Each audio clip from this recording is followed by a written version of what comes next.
Hi everybody, in this video we're going to be talking about the Unit 2 practice tests, and I'm going to go through and solve all of the problems and explain my thought process for explaining those problems. So this slide that I have pulled up right here is what I would recommend you have on your note card. And you don't have to include all of the stuff on the right. Like at this point in the unit, you may have all of these variable definitions memorized. So you don't necessarily have to include them if you feel confident about knowing those. However, I would recommend that you write down these 3 questions because they can be really helpful in identifying the correct formula. Especially because that's a relatively new concept since we just did that identifying formulas assignment on the last day of the unit. And then same thing, you don't have to include order of operations if you feel confident that you have it memorized, but if it's helpful, you can include it. But I would definitely recommend you include all of the formulas and specifically that you split them up into the different categories like simple interest, compound interest, savings, annuities, and so forth. So I'll be using these 3 steps of identifying variables, identifying the formula, and then calculating to solve all of the problems in this practice test. So to start with question 1, it says, suppose that you want to have $1,800,000 saved for retirement in 40 years, and you have found a savings account that pays 4% interest compounded monthly. So to start this problem, I'm going to go through and identify all of the variables that I was given, as well as the information I'm being asked to find. So the first number I was given is $1,800,000, and this is the amount of money I want to have saved for retirement in 40 years, which means that it's my ending amount. So this is going to be represented by the variable A. So I have $1,800,000 as my variable A. Then the fact that I'm going to be investing into the savings account for 40 years means that T is going to be 40, and the interest rate is 4%, so R is going to be 0.04. And since it's compounded monthly, that tells me that K is going to be 12. And then in question A, I'm asked how much money should you deposit every month to meet your goal? So that means I'm looking for D. So these are the variables that I'm given and also the one that I'm asked to find. And now I need to figure out which formula I need to use.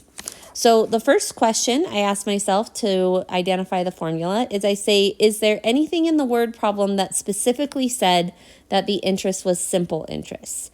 And in this case, there's not, so I can eliminate the simple interest formula. And then I say, okay, well, is this a savings situation or is it a loan situation? Well, I'm depositing money into a savings account, so it's obviously savings. And that means that I can eliminate the loans formula.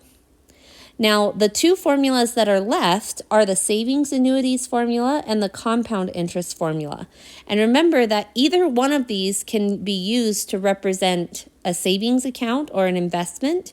The difference between them is whether you're making monthly payments or if you're making one big deposit all at once and then just letting the money sit. And in this case, because they asked us to find the monthly deposit, that means we're going to be using the savings annuities formula because that's the one that has to do with monthly payments or monthly deposits instead of a one-time deposit. So I'll be using the savings annuities formula, and the formula that's going to help me find D is the first one because that's the formula that involves A, which was one of my variables that I was given. So now I'm just going to plug it in and calculate. So that formula says that you do A, which in this case is $800,000. This equals D times in double parentheses, 1 plus my interest rate of 0.04 divided by 12, raised to an exponent of 40 years times 12 months. And then I'll subtract 1, and this is all over 0.04 over 12. So that's what I get when I plug the numbers into my formula. And now I just need to calculate it. So I'm going to simplify my exponent first so I don't have to use parentheses later. So 40 times 12 equals 480. And then I'm just going to start doing order of operations. And when I do 0.04 divided by 12, that gives me 0.00333333. And I'm going to have to use that calculation later, so I'm going to write that out right now. So that's what that equals. And to solve or to simplify this, I want to do my innermost set of parentheses.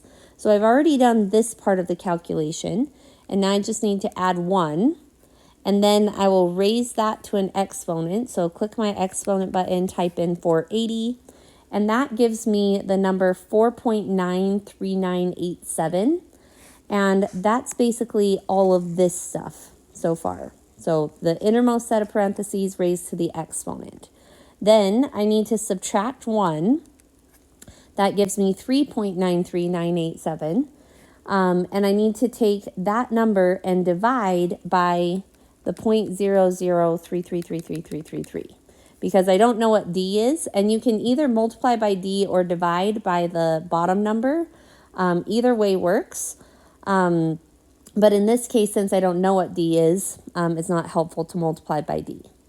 So basically, once I've simplified all of this stuff, the number that I get is 1,181.961352.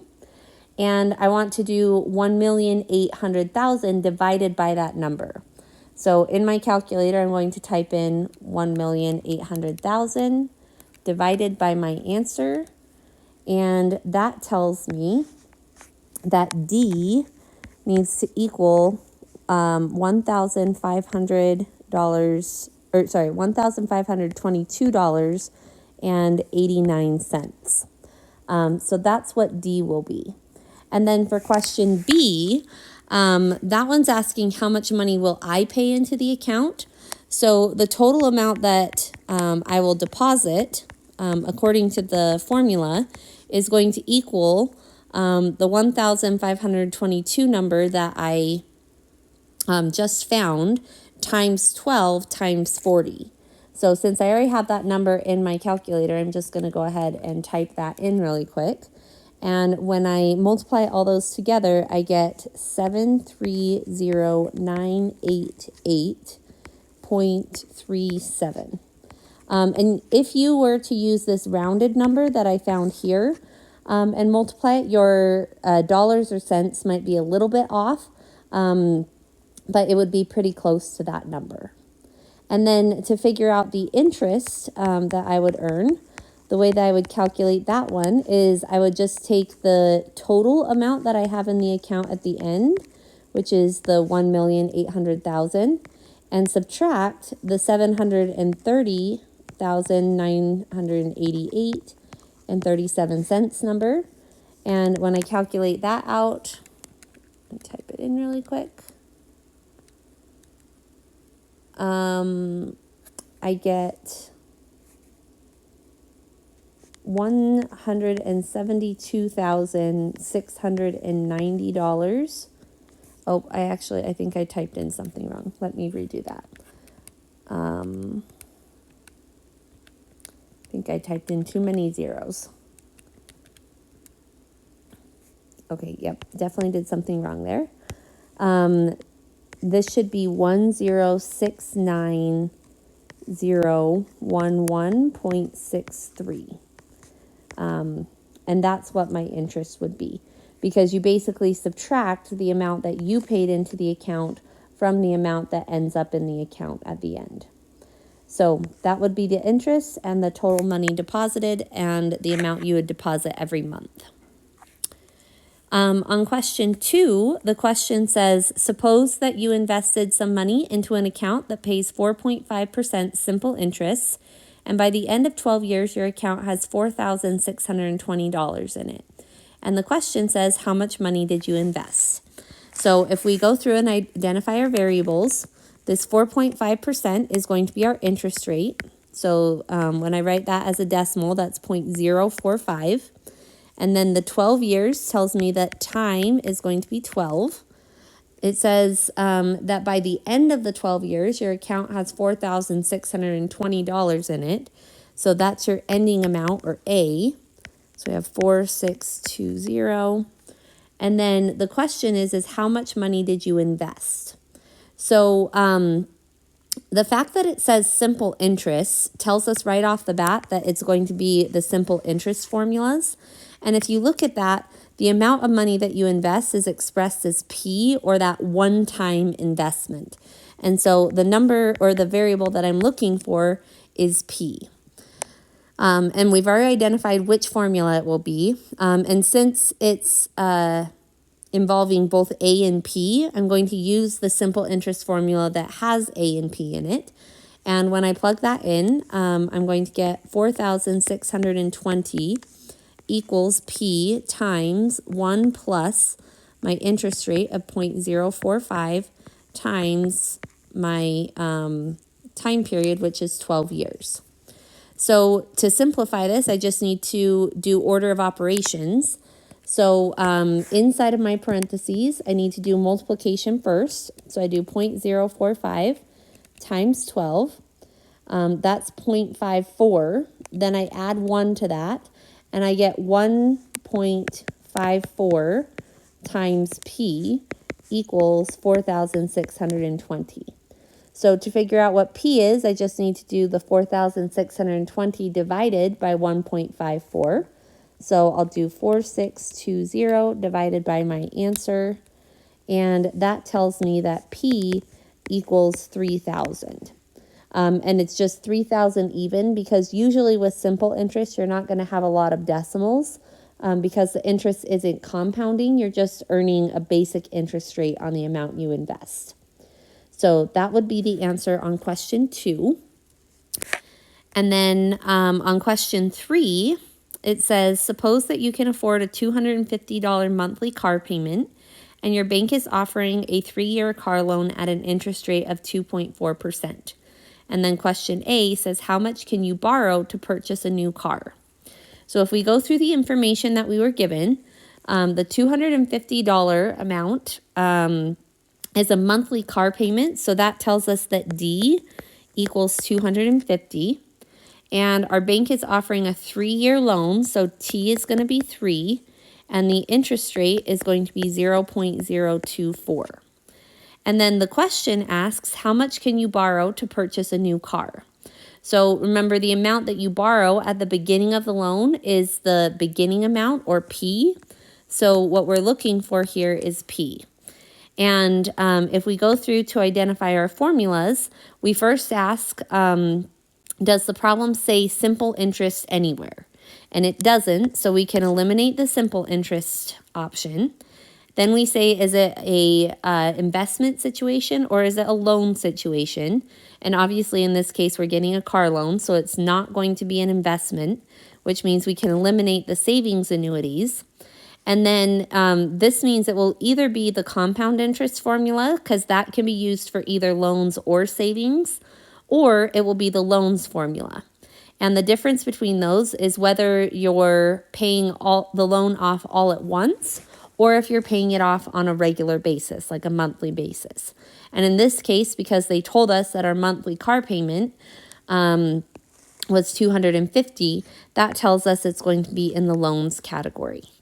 And if you look at that formula, we actually need another variable. We need to know what K is, because K shows up in that formula that will help us find P. And so in this case, K is going to be 12, because the number or the compounding period always needs to match the payment period for this formula to work. So since it's a monthly car payment, that means K will be 12. So now we just go ahead and plug it in. So when I plug in the numbers into the formula, P is the thing I'm looking for. This is going to equal 250 times, in double parentheses, or actually not double parentheses on that one. We do 1 minus, and then here's our second set of parentheses. 1 plus 0.024 all over 12 raised to a negative exponent of 3 times 12 close the parentheses, and this is all over 0.024 divided by 12. So I'm going to simplify my exponents first. So negative 3 times 12 is going to give me negative 36. And actually, I should probably write that underneath here so it doesn't look like it's outside of the parentheses.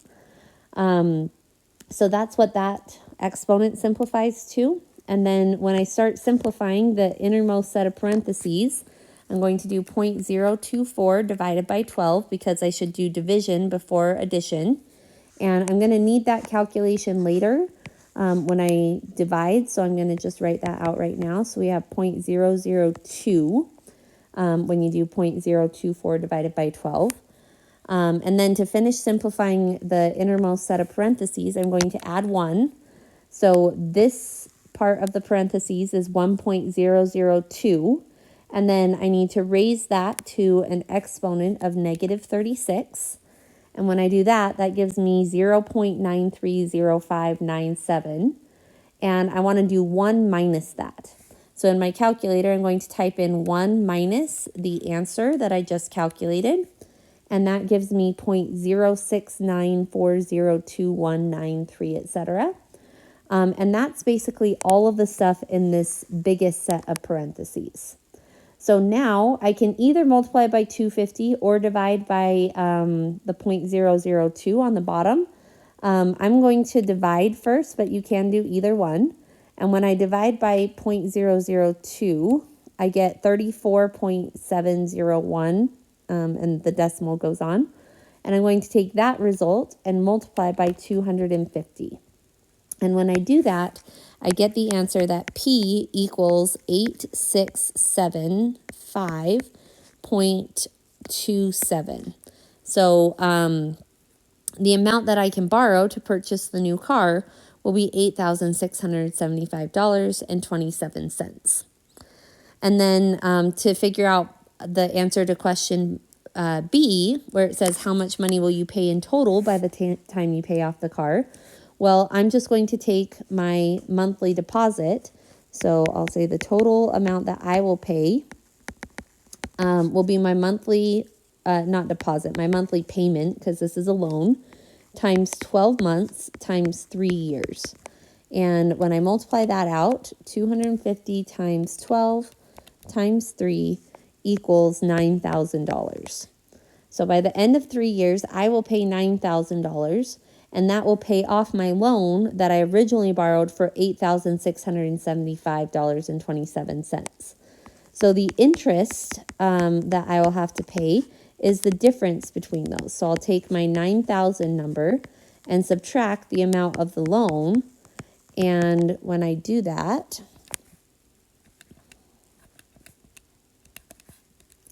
I get $324.73 for my interest. So that's my interest. This is the amount I pay. This is the amount I borrowed. And that's the answer to question 3.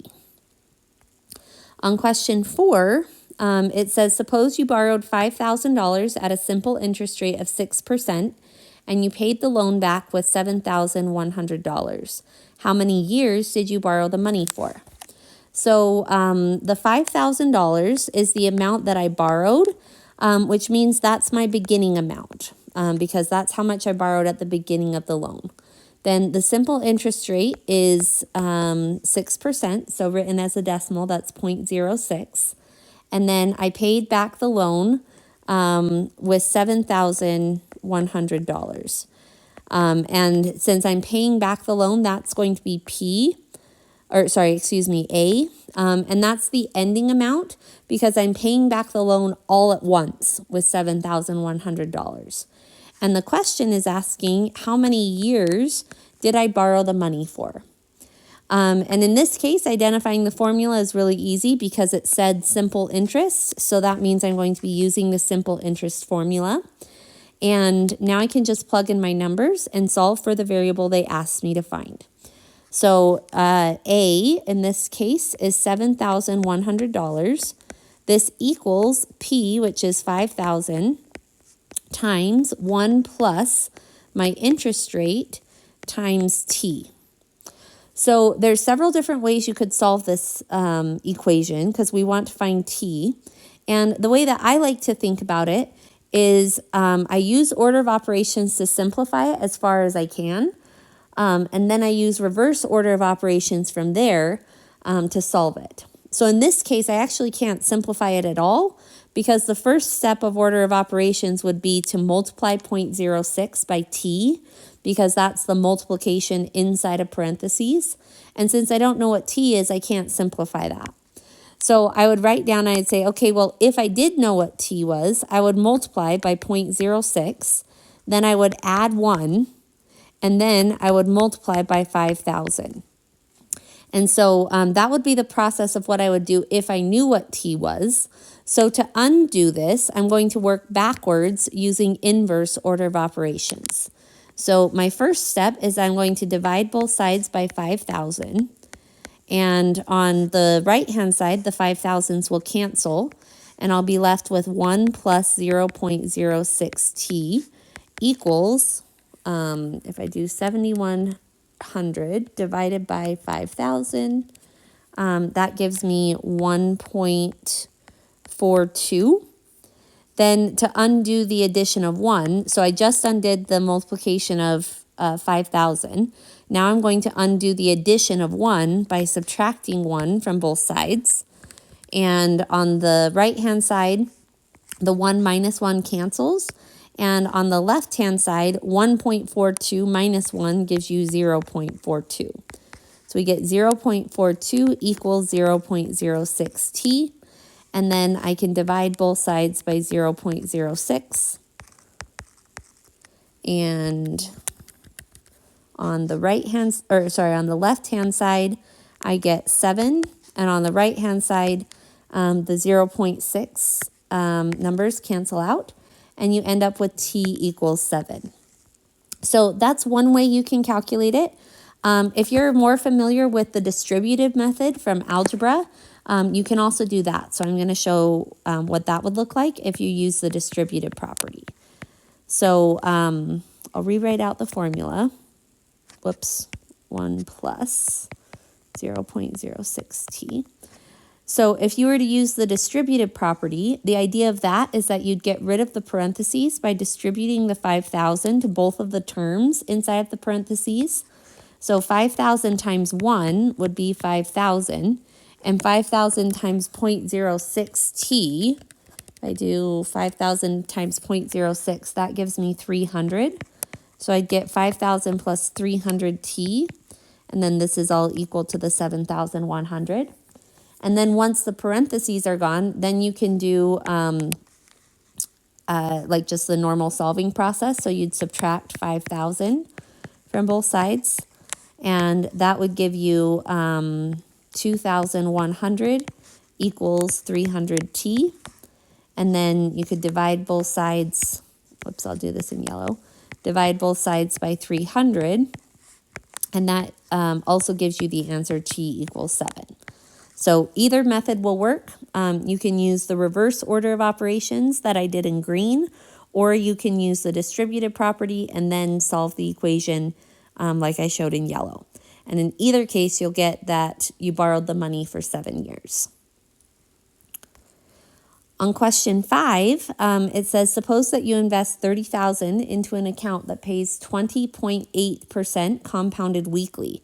So that's a very large interest rate. So keep that in mind when you're checking the reasonableness of your answer, because if you have an interest rate that is that high, the amount of money you'll have in the account will grow really quickly. And then in question A, we're asked to find how much money will you have in the account at the end of 5 years.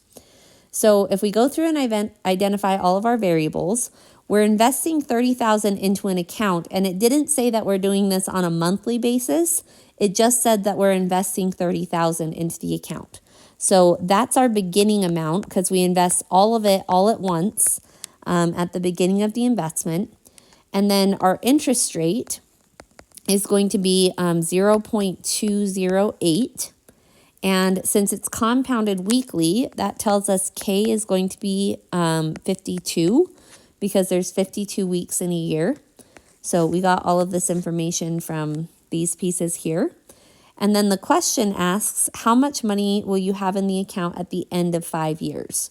So we're asked to find the amount in the account at the end of the investment, which means we're looking for A. And it's at the end of 5 years, which tells us that T is 5. And to identify our formula, we'll go through the questions. So the first question is, did it say simple interest anywhere in the problem? It didn't. In fact, it specifically said that the interest is compounded weekly. So we can eliminate the simple interest one. Then I can say, is this a loan or an investment situation? And because I'm investing the money into the account, I can eliminate my loans formula. And then it will either be compound interest or savings annuities. And the way you tell the difference between those is you say, is this a monthly investment I'm making, or is this a one-time investment? And we already talked about this a little bit earlier, that it is a one-time investment because it didn't say we're investing $30,000 every month. It just said you invest $30,000 into an account. So we're going to use the compound interest formula, and we can plug in all of our variables. So A is the thing I'm looking for. P is 30,000. Then in parentheses, I have 1 plus my interest rate divided by 52 because I'm compounding this weekly. And then I'm going to raise this to an exponent of 5 times 52 because that will give me the number of weeks in 5 years. So to simplify this, I'm going to figure out my exponent first so I don't have to use parentheses later. And when I do 5 times 52, that gives me 260 for my exponent. And then I'll go ahead and do order of operations to simplify the expressions. So I need to do inside of parentheses first, and I'll do division because division happens before addition in order of operations. So when I do that 20.8 or 0.208 interest rate divided by 52 weeks, I get 0.004, which is basically my weekly interest rate. Then I add 1 because you also have 100% of your original investment, and that gives me 1.004, and that is this part of the calculation. Then I'll raise that to an exponent of 260, which gives me 2.82335, etc. And when I multiply that by 30,000, I get that the amount in my account at the end is going to be 84700.619. So when I round that up, that would be 0.62. So that's the amount in the account at the end of the 5 years. And then to find the interest, I'm just going to take that amount, that 84,700, and subtract the 30,000 that I put in at the beginning. And when I do that, that's going to give me $54,700.62. And so that would be my interest amount. And it is reasonable that you could earn that much interest just because the interest rate is so high. If you had like a 5% interest rate or something like that, this would be an unreasonable answer. But in this case, it is reasonable because we had a 20% interest rate. So that's how you would do question 5. On question 6, it says, suppose you deposit $650 every month into an investment that pays 8.5% interest. And the question says, how much money will you have in the account in 20 years? So if we go through and identify our variables, we're depositing $650 every month. So that means D equals 650. And we can also use that to know that K is going to be 12 because the payments are being made every month, which means the interest is also being compounded every month. And then we're depositing this into an investment that pays 8.5% interest. So R will be 0.85. And then the question we are asked is, how much money will you have in the account in 20 years? So that means that we're looking for A because we're looking for the ending amount, and T is going to be 20. And to identify the formula, we say, did they say simple interest anywhere? And they didn't. And so we can eliminate that option. And then, is it a savings situation or is it a loan situation? Well, in this case, it's a savings one because we're investing money, so we can eliminate loans. And the difference between savings annuities and compound interest is whether we're making monthly deposits or if we make one big deposit all at once. And since they told us that we're making a monthly deposit, that tells us we're going to be using the savings annuities formula. So to figure out how much money we have in the account in 20 years, we're going to do A, which is what we're looking for, equals 650 times, in double parentheses, 1 plus 0.085 divided by 12, raised to an exponent of 20 times 12, and then we subtract 1 from that result and divide the whole thing by 0.085 divided by 12. So to simplify this, I'm going to first simplify my exponent. So 20 times 12 is 240. And then to do order of operations, I'll start with my innermost set of parentheses and do the division. So 0.085 divided by 12 equals 0.007083333. And I'm going to add 1 to that to simplify the parentheses. And I'm also going to write out the decimal so that I can divide by it later. So it was 0.007083333, etc. Okay, so right now in my calculator, I have 1.007083333, and that's the stuff inside the innermost set of parentheses. Now I need to raise this to an exponent of 240, which gives me 5.44124. Then I'm going to subtract 1 from that, and that gives me 4.44124, etc. And at this point, I have simplified everything inside these big parentheses because I subtracted the 1. And I can either divide by the yellow decimal that I wrote out or multiply by 650. So I'm going to divide first, but you can do it in either order.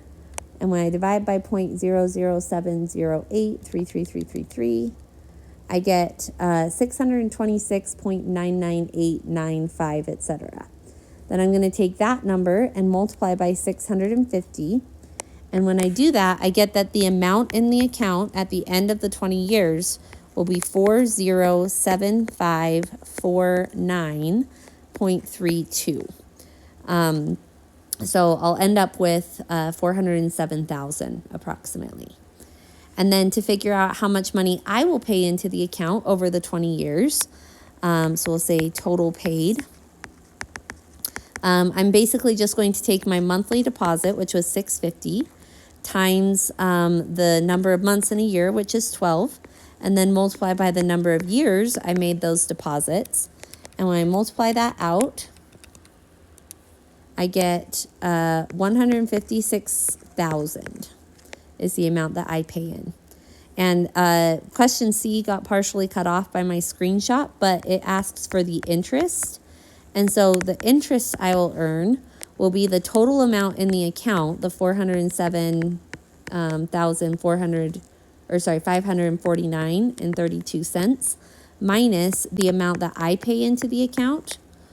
And when I subtract those, that gives me 251,549.32, and that would be my interest. And on this one, notice that the interest is like bigger than the amount that you pay into the account.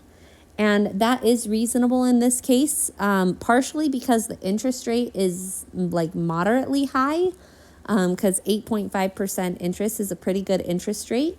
And the other thing that's contributing to making the interest so big is because you're paying money into the account over 20 years.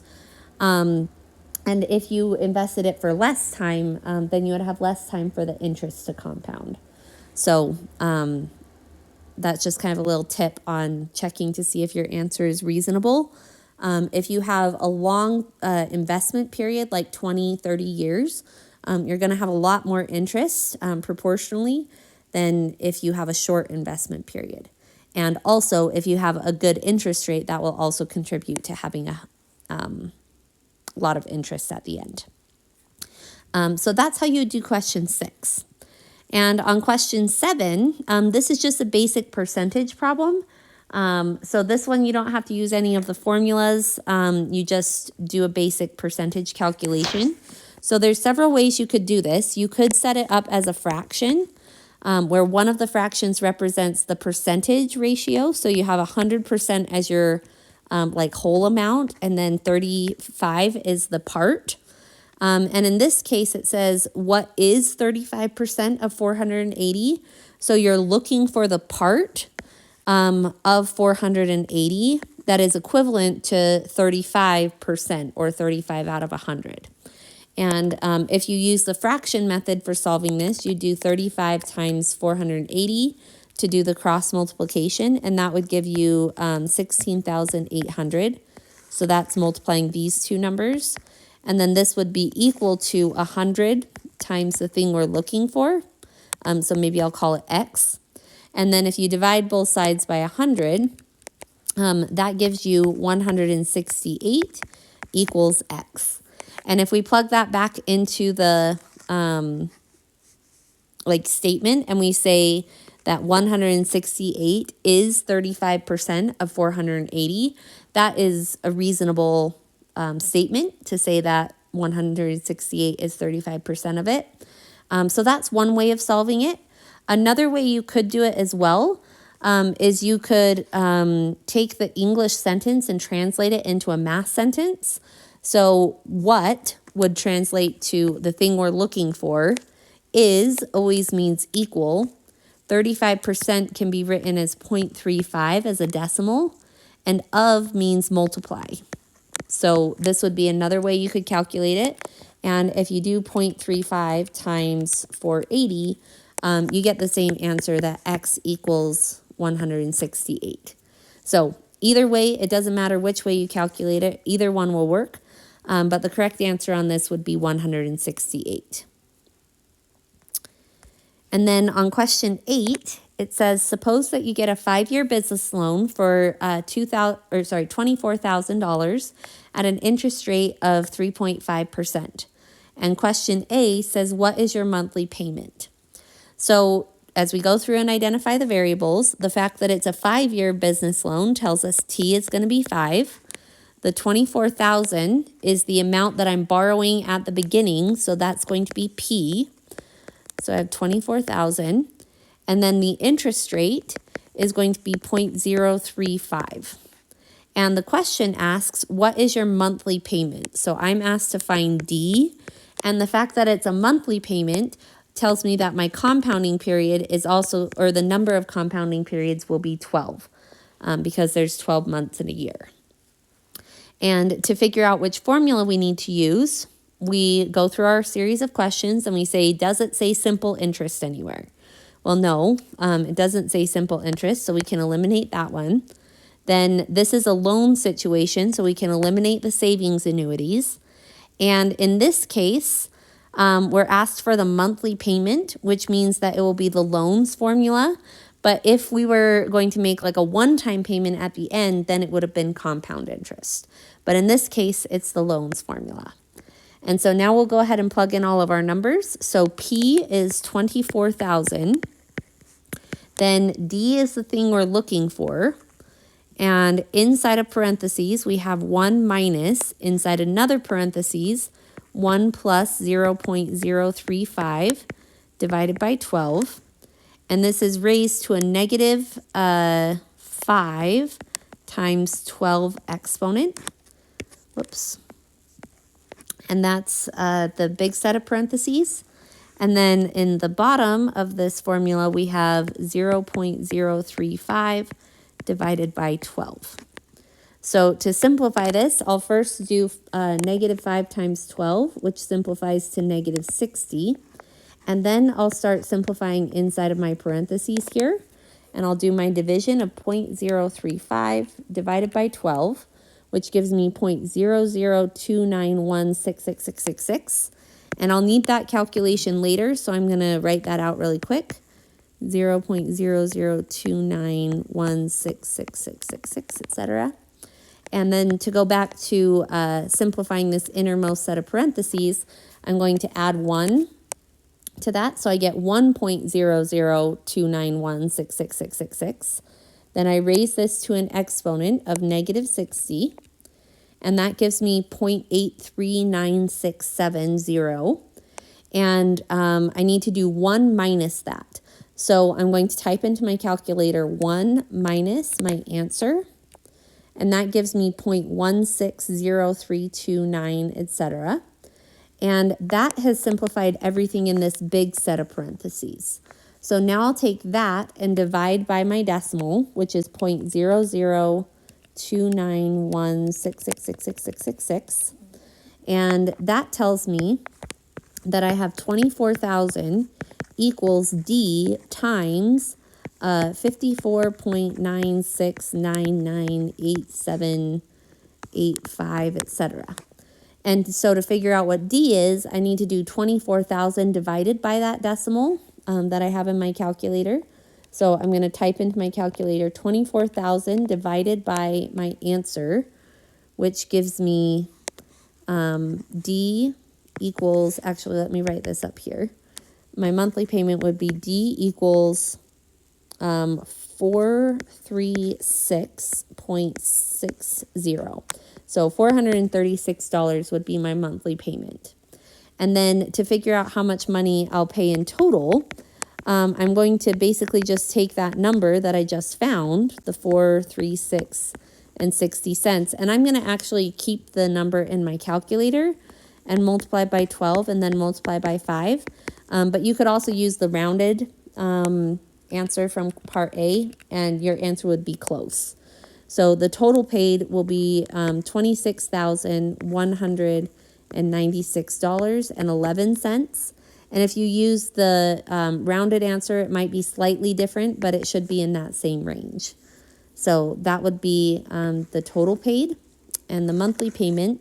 And then the interest that we would pay would basically be the total amount we paid, which was $26,196.11, minus the original amount I borrowed, which was $24,000. And when I subtract that, I get $2,196.11. And so that would be my interest. And that's how you do question 8. And then on question 9, it says, if you lend a friend $2,000 at a simple interest rate of 3% for 4 years, how much interest will you earn? So the amount you're lending, the $2,000, is the initial amount or the beginning amount. So that's going to be P. And then the simple interest rate of 3% tells me that R is going to be 0.03. And we're doing this for 4 years, so T equals 4. And in this question, we were specifically asked, how much interest will you earn? So I is the amount I'm looking for. And since they said simple interest, that means we'll be using the simple interest category of formulas. And in that category, you have one formula that involves A and P, and you have one formula that involves I and P. And in this case, since we were asked to find I, or the interest, I'm going to use that formula. So I'll say I equals P, which is 2,000, times R, which is 0.03, times T, which is 4. And when I plug that in, 2,000 times 0.03 times 4 equals $240. And so that's how much interest you would earn. And the simple interest formulas are the only ones where you can directly find interest without knowing both your beginning and ending amount, or like knowing the total amount that you paid in. So simple interest is really nice because the formulas are pretty simple. So that's question 9. And then on question 10, This one says, suppose that you use $11,143.25 to pay off a 3-year loan with a 5% annual interest rate compounded quarterly. Question A says, how much money did you originally borrow? And question B says, how much interest did you end up paying? So as we read through the problem, this first number is the amount we're using to pay off a 3-year loan. And so that's going to be the ending amount. And it also tells us that we're paying off the loan in one lump sum because we're paying it all off at the end of a 3-year loan versus making monthly payments. And then the fact that it's a 3-year loan means T is going to be 3. The 5% annual interest rate says R is going to be 0.05. And the compounded quarterly tells us that K is going to be 4 because there's 4 quarters in a year. And then question A says, how much money did you originally borrow? So that means we're looking for P, or the original amount of the loan. And to figure out our formula category, it's not going to be simple interest. It's a loan situation, so it's not savings annuities. And since it's a one-time payoff instead of like making monthly payments, that means it's going to be the compound interest formula. And since we're looking for P and we have A, the formula that's going to be the most helpful is the first one. So I can plug in all my numbers and I can say, okay, A is $11,143.25. This equals P, which is the thing I'm looking for, times 1 plus my interest rate of 0.05 divided by 4. And then that's raised to an exponent of 3 times 4. And that's what I get when I plug in all my numbers. And now I'm going to simplify. So my exponent can simplify to be 12. And then when I simplify inside of these parentheses, 0.05 divided by 4 equals 0.0125. When I add 1 to that, that gives me 1.0125. And I want to raise that to an exponent of 12. And when I do that, I end up with this 11,143.25 equals P times 1.16075545, etc. And so since I'm doing P times that equals the 11,000 number, I want to divide both sides by this 1.16 decimal. So in my calculator, I'll write this as 11,143.25 divided by my answer because that decimal is stored in my calculator as the answer right now. And that tells me that the amount I originally borrowed is $9,600. And I think it technically rounds up to 1 cent, but basically $9,600. And then to find the interest for part B, I'm going to do A, which was my $11,143.25, and subtract my P, which is 9,601 cents. And when I subtract that, oh, dang it, I typed it in wrong. Sorry, 11,143.25 minus 9,600.01. That tells me that the amount of interest that I earned is $1,543.24. And so that would be my interest. And that's the last question. So that's it for the practice test. And remember, on the test, just like with the quizzes, there will be a little bit of a buffer for rounding errors. So when I figure out the correct answer that I put in the answer key, I will type in the answer that you'd get if you didn't round anything at all until the very last step. But I will also set a range, if you're within a couple cents or a couple dollars, or if the number is really big, like in the millions, it might even be a couple $100, just so that your answer will still be marked right, even if you had some rounding within your problem. So that's it for the practice test. If you have any questions, let me know. And I hope you guys have a good day.